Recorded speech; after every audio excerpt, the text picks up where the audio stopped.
Reddy, media కోఆర్డినేటర్లు వచన్ గారు and Srikanth garu and Congress senior leader Padma garu and Navika Harshe from AIPC all India professional Congress ఉన్నారు. తర్వాత Sujatha Paul గారు ఈరోజు మాట్లాడతారు. మీకు అంటే కేంద్రంలో ఉన్న బీజేపీ చేసే కథలు కార్ఖానాలన్నీ వాళ్ళు ఇవాళ క్లియర్గా ఎక్స్ప్లెయిన్ చేస్తారు. సుజాత పాల్ గారు మన ఏఐసిసి స్పోక్స్ పర్సన్, అలాగే తెలంగాణ మీడియాకి ఇన్ఛార్జ్. తర్వాత ముందుగా మీతోని సత్యం శ్రీరంగం గారు మన అధికార ప్రతినిధి మాట్లాడతారు. Thank you.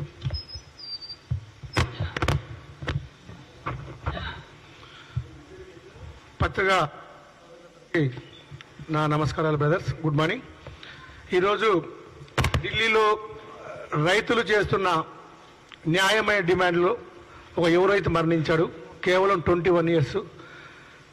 ఈ దుర్మార్గమైన బీజేపీ ప్రభుత్వం ఎన్నో అబద్ధాలు చెప్పి అధికారంలోకి వచ్చి ఉద్యోగాల విషయంలో వచ్చు అన్ని విషయాల్లో ఫెయిల్ అయిపోయింది. ఈ విఫలమవుతూ ఈరోజు ఢిల్లీలో రైతులు ప్రాణాలు కోల్పోయే విధంగా 2 రైతులు దారుణంగా గాయపడ్డారు, ఒక రైతు మరణించాడు. ఈ ఉద్యమానికి, ఈ మరణానికి పూర్తి బాధ్యత బీజేపీ ప్రభుత్వం తీసుకోవాలని చెప్పి ఈ చర్యల్ని తీవ్రంగా కాంగ్రెస్ పార్టీ ఖండిస్తుందని తెలియజేస్తూ మా జాతీయ నాయకురాలు సుజాత పాల్ గారు మాట్లాడవలసింది కోరుతున్నాం. Thank you. धन्यवाद श्री रंगम जी. मीडिया मित्र लाकू नमस्कार. आज हम पूछने आए हैं केंद्र की मोदी सरकार से कि क्या किसी जीवन का मोल है या नहीं है. आप जानते हैं कि किसान आज आंदोलन कर रहे हैं, किसान एमएसपी की लीगल गारंटी मांग रहे हैं और ये देश कृषि प्रधान देश है.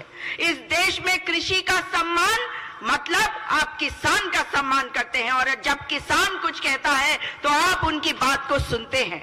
हमारे किसान दिल्ली आए, प्रधानमंत्री नरेंद्र मोदी गारू से मिलने आए, मगर प्रधानमंत्री नरेंद्र मोदी ने उनके रास्ते में कांटे बिछाए, बड़े बड़े कंक्रीट के बैरियर बनवाए, वहां पर कीले बिछवाई. और आज जब मैं आपके सामने आई हूं तो मेरा दिल रो रहा है. हम सब आज बहुत दुखी हैं क्योंकि एक नौजवान किसान, सोचिए जरा 20-21 साल का ये बच्चा, ये किसान शुभकरण सिंह आज हरियाणा पुलिस की गोली का शिकार हो चुका है. वो मौत के मुंह में जा चुका है. कल उसको गोली मार दी गई और आज हम उसके परिवार को अपनी संवेदनाएं जरूर दे रहे हैं. बहुत दुखी मन से यहां पर आपके सामने बैठे हैं. लेकिन सोचिए जरा, एक परिवार का बेटा चला गया, इस देश का एक किसान चला गया, मगर देश के प्रधानमंत्री नरेंद्र मोदी को कोई फर्क नहीं पड़ रहा.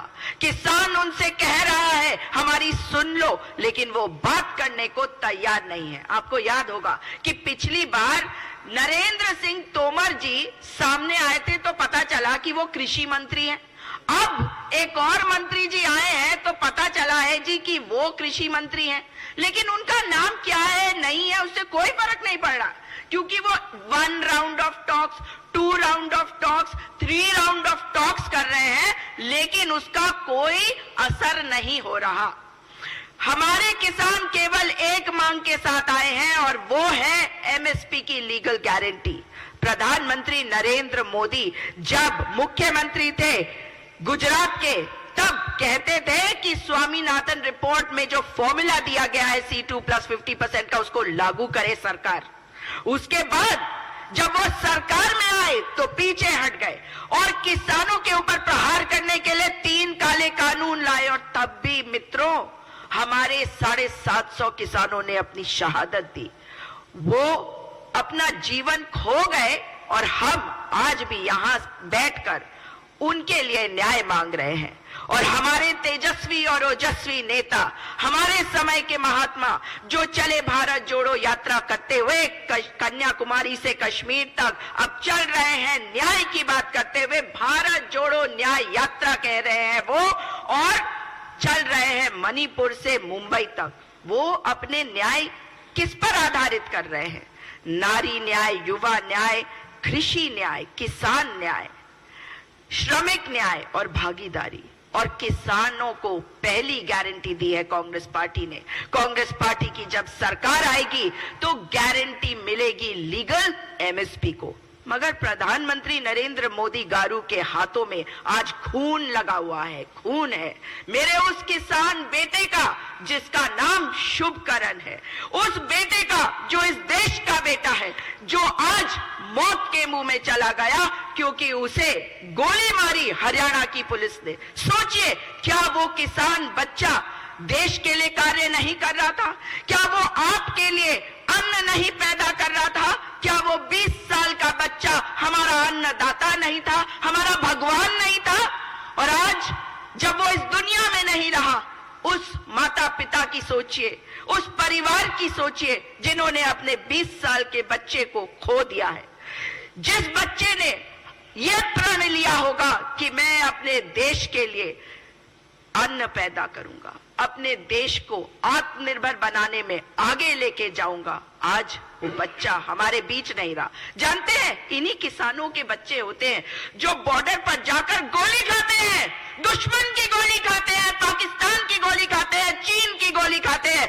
भाजपा का, बीजेपी का किसी नेता का बेटा नहीं जाता वहां पे गोली खाने के लिए। और शुभकरण सिंह आज हमारे बीच में नहीं है। आपको और मुझे न्याय मांगना पड़ेगा, क्योंकि ये देश लाल बहादुर शास्त्री के उस स्लोगन के साथ, उस मोटो के साथ आगे बढ़ेगा जो है जय जवान जय किसान, और मांगे न्याय हम सब शुभकरण सिंह के लिए। धन्यवाद।